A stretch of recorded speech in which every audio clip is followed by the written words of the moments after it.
I'm Harry and this is Loot Drop. We finally got storage, so let's just crack on.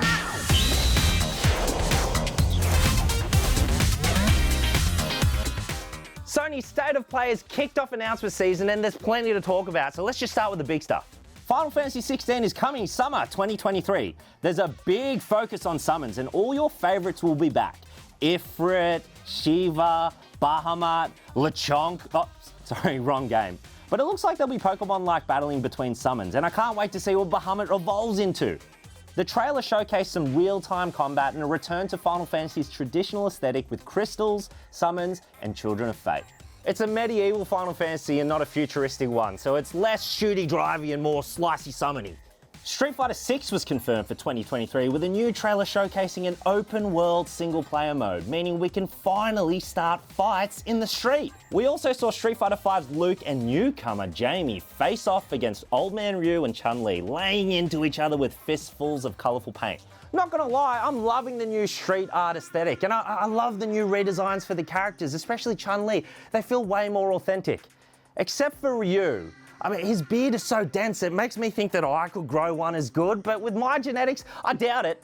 Marvel's Spider-Man Remastered hits PC August 12th, with Miles Morales coming a few months later. I can't wait to see the inevitable mod that lets me play as Shrek.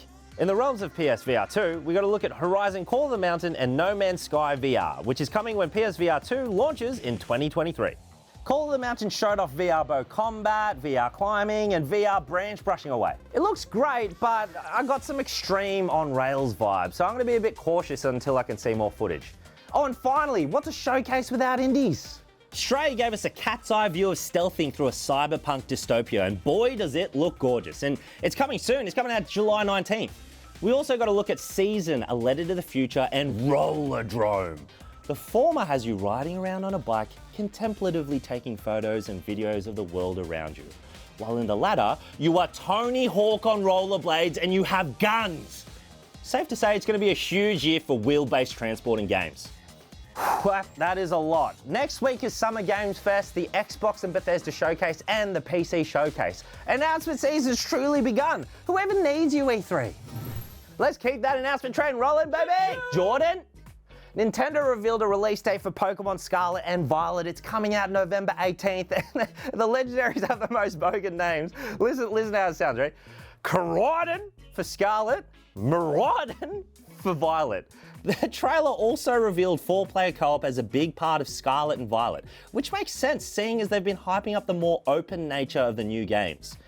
There's no details on if it's co-op all the way through, if there's a specific multiplayer area, but my money's on the latter.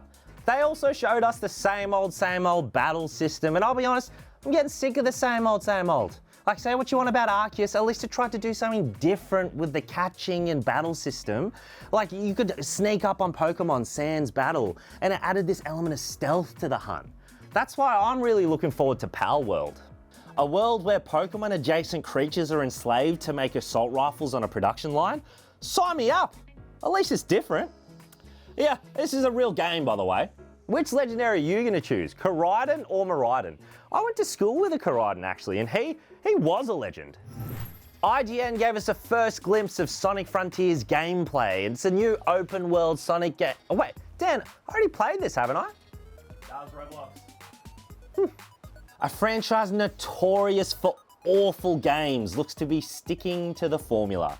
The gameplay premiere showcased some typical open-world trappings. Empty, dead environments, puzzle towers, and some kind of hamster wheel that reveals a tiny sliver of the map.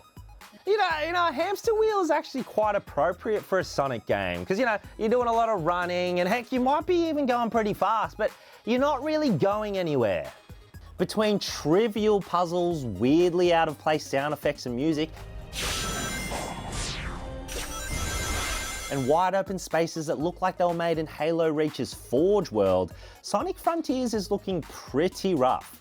Not to mention that Sonic looks like he's outrun by a flock of seagulls. And how does Sonic 2 become the biggest video game movie of all time, only for the next game to ditch any semblance of its personality? Look, maybe I've been burnt by the Sonic cycle way too many times, and I do want to be optimistic about this new game, but it's got some big red shoes to fill.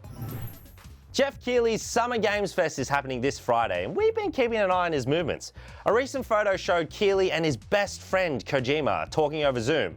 So you know what that means.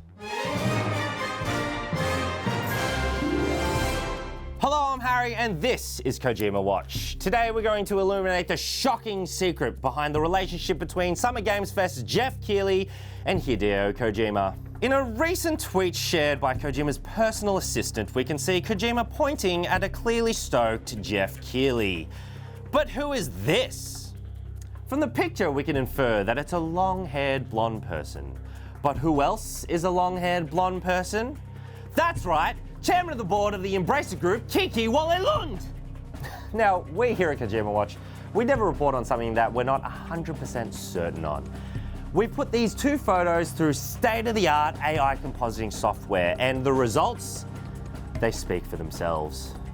Jeff Keighley has long positioned himself as the primary source of all future video game announcements, and the Embracer Group have pledged to preserve all of video games past in their video game archive.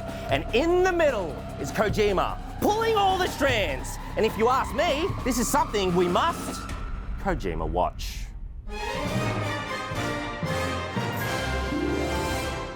Look, I'm knackered. It's been so long since we've had some actual news.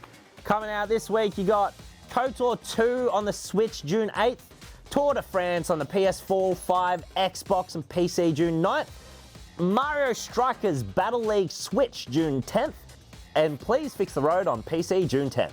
Next week, we're in Melbourne to cover the Xbox Fan Fest event. It starts at 2 a.m, so I'm going to be a lot more landscape than portrait, if you know what I mean.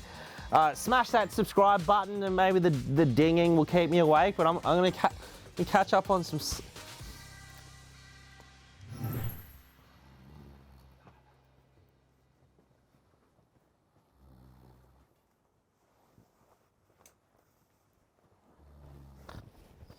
Don't kiss a woman, that's weird.